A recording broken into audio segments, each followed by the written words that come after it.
God, flies them up. Yes, they are. No, they're not. Sorry. that wasn't planned. That was just a genuine check. I'm Ben. And I'm John. And this is Sounds Like on Andertons TV. That was better.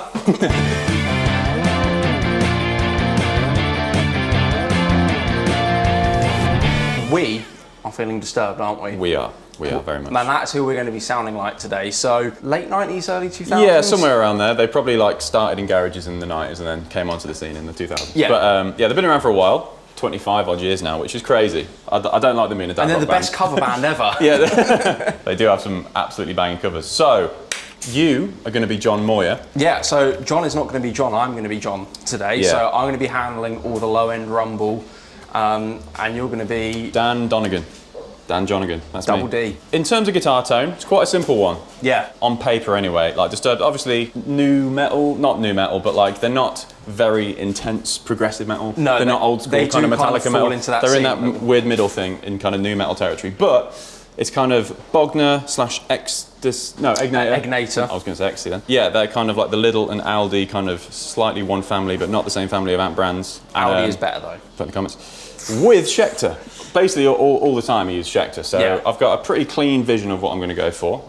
Maybe some modulation, but definitely a wah. Yeah, I know he's used a whammy in the past, but again, it's for very, very select songs, which I don't think we're going to be covering today anyway. So it's a pretty simple rig. I listened to their Live at Red Rocks album, and there's really not a lot going on whatsoever in the background. With John and his low-end rumble, I know he's used Spectre for God knows how many years now, but again, we're doing this on a budget of £1,500. Yep. So, I'm not even going to be able to come close to that really, because we're not doing any second-hand, so that's certainly going to have a bit of a rethink there.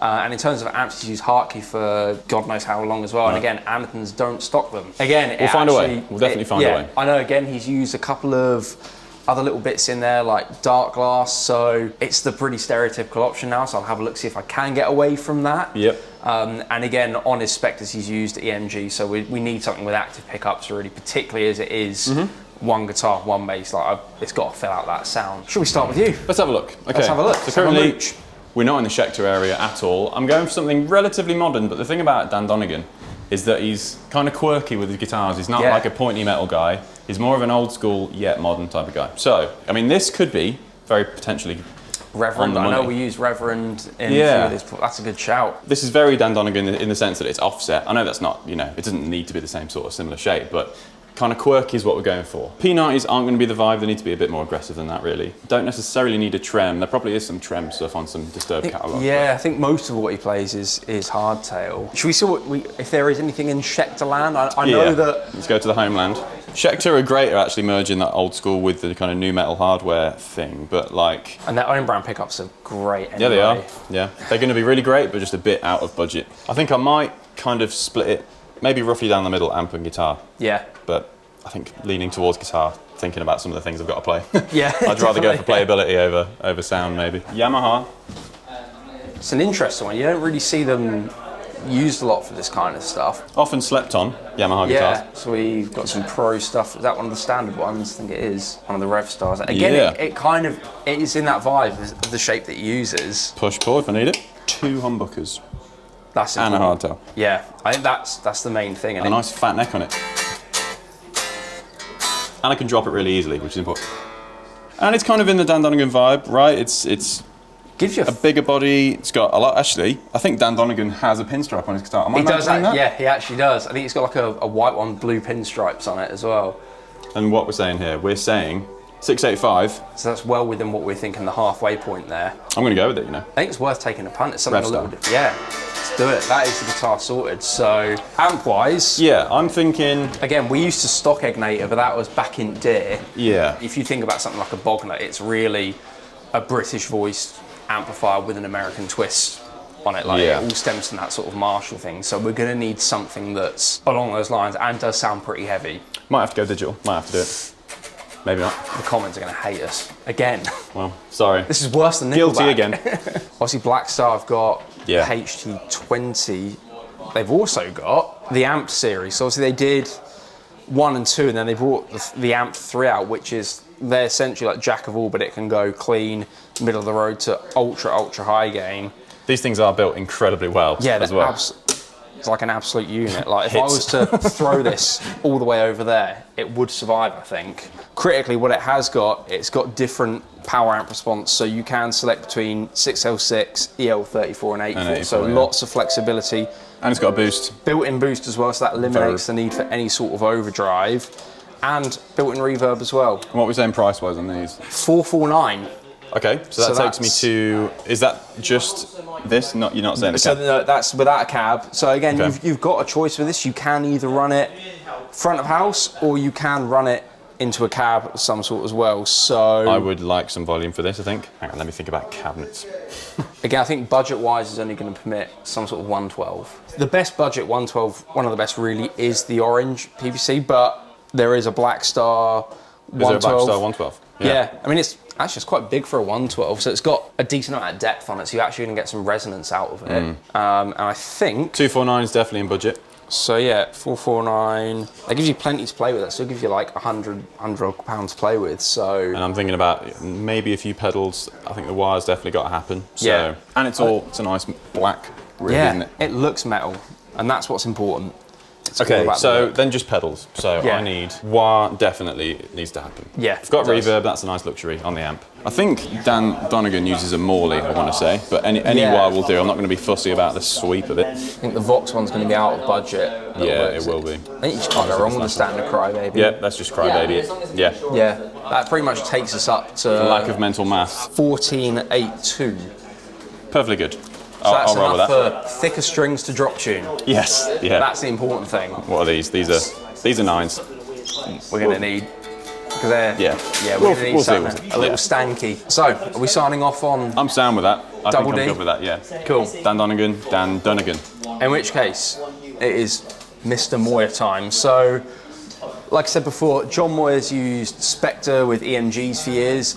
Again, that's going to be way out of budget here, so I'm going to need something with active pickups. If we head into Bassland. Did you say 4-string, not 5, yeah? He has used 5 on some stuff. I'm probably going to go 5. I'd rather have the extra there, so I can do everything 4-string anyway. And I don't really want to go for anything sort of traditional jazz or P style bass. I know Ibanez do some amazing stuff for the budget as well. I'm somewhat intrigued by the M7 though, I've got to say. Piquing curiosity, and it looks wicked as well. Yeah. Something a little bit different. It's not a bad shout. The Ibanez is also a good shout though. As someone who owns one, it's a good bass. It's a simple rig, and I think there's so many good options out there now in terms of like preamp pedals that have also got like emulated out on them that I could just use straight into front of house as well. I don't think there's really a need for a giant bass rig that's going to give me the sound I want. And there's anything outside, I think these are more, that shouldn't be there, but 5-string version, is that cheaper than the excellent finish on it as well? 4-string as well? Because we've got the 4-string one in there. I think I do want to go 5-string, I'm thinking. Yeah. I probably would go. Get a look at that. Yeah. Nice. Yeah, I think, to be honest, the fabled, get ready for this, Oz, that classic Ibanez SRM S725-BCM. Blue Chameleon. Obviously, the one that everyone knows and loves. Is that blue? I'd call that green. Yeah, it is somewhat. It's like the dress again.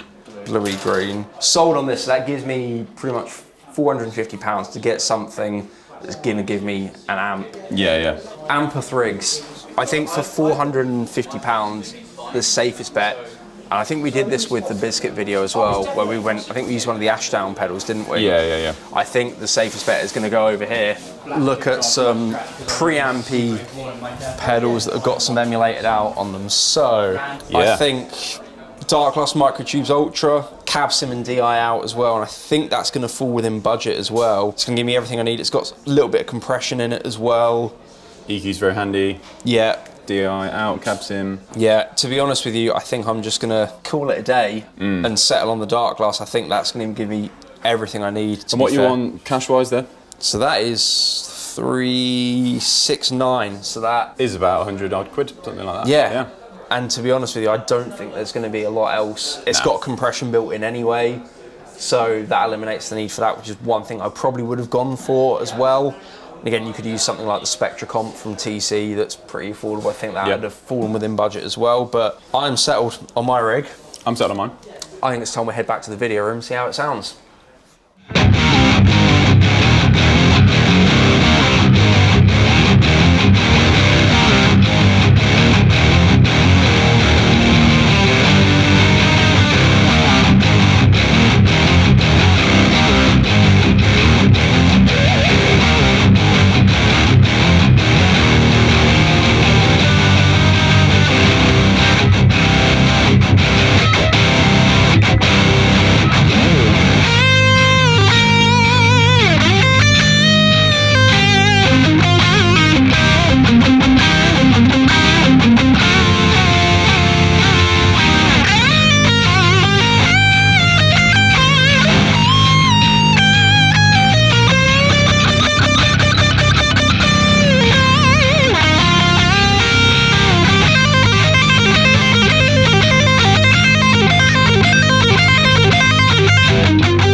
We are back in the video room. We are. Woo! And we have our rigs in front of us here and sounding pretty beefy to me. All dialed in. Yeah, it feels pretty good. Yeah. Do you want to go first? Talk through what we've got here. So Dan's rig, we've got the RevStar. It feels great actually. They feel really premium for not a very expensive guitar, really, the Yamaha stuff. And it was a bit of a gamble anyway, just something a little bit different maybe that you wouldn't think for this kind of music. It sounds absolutely brilliant. Yeah, and like I said, the feel's on point. Like the solo in Stricken it needed to have good feel because it's quite a fast one. It was definitely one take that we did it in. That's what's important. Definitely. But yeah, the only thing I had to do was add this little Ernie Ball kind of mute fret wrap at the top here, just to kind of tame some of this, which does get annoying. Like I can demo without, just for the sake of transparency. Let's throw that off. That kind of you can hear does it come through. So you've got to be pretty swift on the old volume knob. But it's great. It's very no nonsense guitar. Like I didn't even use any of the pickups on the bridge. Yeah. But yeah, the guitar did the job there. On the floor, we've got the Amp 3, which you can see in the overhead, I'm sure. We've got quite a simple setup, really. Like, I've got the wah, I didn't even use the wah in those playing examples, but we've got quite a healthy amount of gain. I am on the Overdrive 2 channel. Like, it has obviously got clean and crunch, but we're on overdrive here. So gain is currently at about 6. If I push it all the way, that's what I was using for a lead with the boost.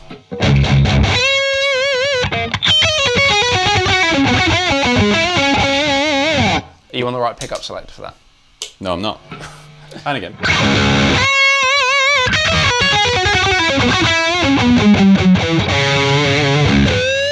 So loads of stuff on tap. Again, a humbucker is going to really help that. With the boost,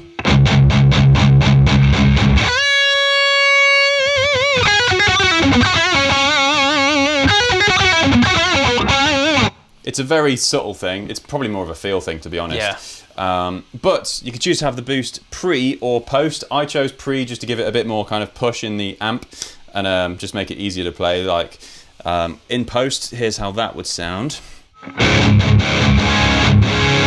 And then pre again. We've got a reverb, didn't need it. All I've done really is just cut the mids, go on the EL34 setting. These make quite a difference and they are quite cool. So if I just turn the boost off, here's EL84. It's a lot more much more top-endy and aggressive, yeah. EL34 was the one that I like the most anyway.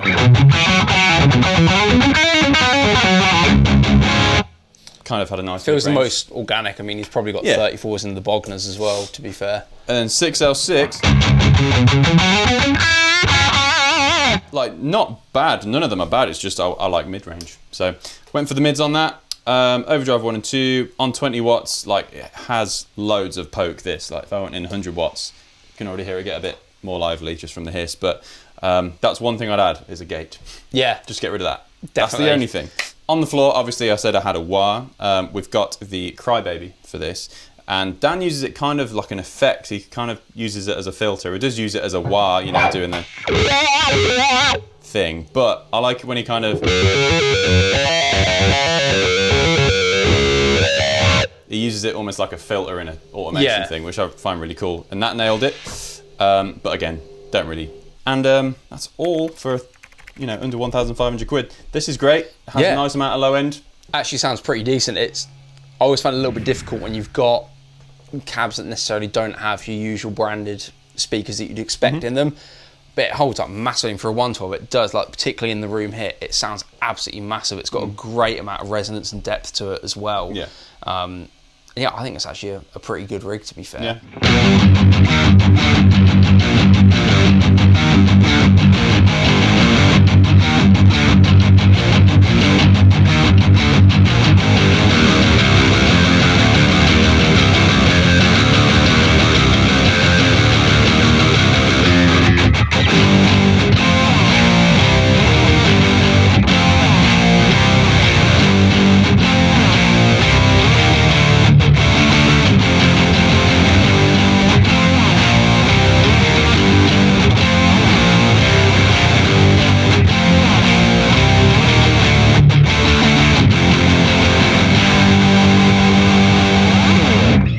Mr. Moyer. Super simple, so Microtubes X Ultra here on the floor. Obviously it's got, as you can see, it's got an XLR coming out, and we're using the cab sim in that as well. EQ wise, just scooping a bit of lows and mids, just comping the lows quite a bit as well, because it can get a little bit flubby, and it is a pretty tight tone as well. Push the highs quite a bit there as well. Push the highs quite a bit just for a bit of definition. The drive, there isn't loads to it, so again, this is exactly the tone I was using. So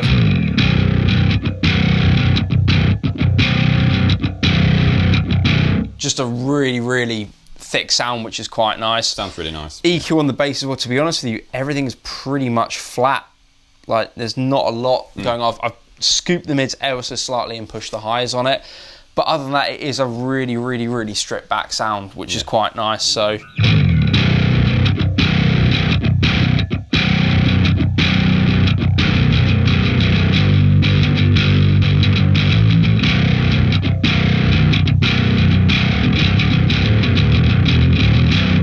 yeah, it's got that real clunk to it, because if you listen up live in particular, it's a really clunky bass sound. You get all that. It sounds like it's got a low action. Yeah, you get that real low action sound from the Spectres that he uses. So yeah, I mean, it is really bare bones, to be honest with you. There's not a lot to talk about rig-wise here. You can see in the clips as well, we're not inundating it with effects or anything like that. Yeah, and that's not to say, you know, there aren't very modulated or, you know, affected guitar parts either, but like this is the essence of, you know, the disturbed riffs and solos. That's what we were going for anyway. Yeah, like I think he uses, like in the Ventral one, there's like some wah in that again for like the filtery thing before the, I suppose, breakdown section, and again that he uses a lot of sort of weird effects and stuff. I think Land of Confusion in the sort of like he's a big kind of phaser chorus modulation guy, but again, if maybe a bigger budget, maybe I swapped out the wah for some effects. I don't know. I think the core tone's probably the most important thing here, because if it sounds really crap at the tone, then it's just whatever effect you put on it, it's just not going to sound good. But and this thing nailed the gain. It cannot obviously do the crunch and clean. Oh, there we go, quiet as well. So, and it's got a reverb, like that's huge. So, yeah, nice little versatile 3-piece rig, 4-piece technically. But yeah, time to talk about the prices. Yes. So obviously we've got our very professional calculators is what they calculators. are. 1,482 sterling British pounds. Mine was 1,418. So again, you got loads of change. I got loads of change in mine, and again, there's not really a lot I'd add to mine, to be honest. I think it's I didn't need, like I say, a head or cab or anything like that. When we did the Sleep Token video, obviously we went for the when you were doing the bass for that, you used the head, but someone pointed out in the comments, which they're absolutely right, you could just get away with the pedal and save yourself a lot of money for that. So I think that's the philosophy of what we went for here. But I don't think there's, you know, a great deal much to go through. I mean, I don't know how much the fret wraps are. How much are these? Anyone know how much these are, off the top of the head? Well, we've got prices in the description below, so you can find out there. You can find out every other bit of gear we've used in the video and the prices there as well. Yes. Be sure to like and subscribe, because we are giving away a Klon very soon, and those subscribers are creeping up. And once you hit 1 million, I get a Klon and John gets a Klon. So do it that's for us. Good. Do it for us. Do it for the people. I've been Ben. I've been John. Thank you so much for watching, and we'll see you next time. See you later.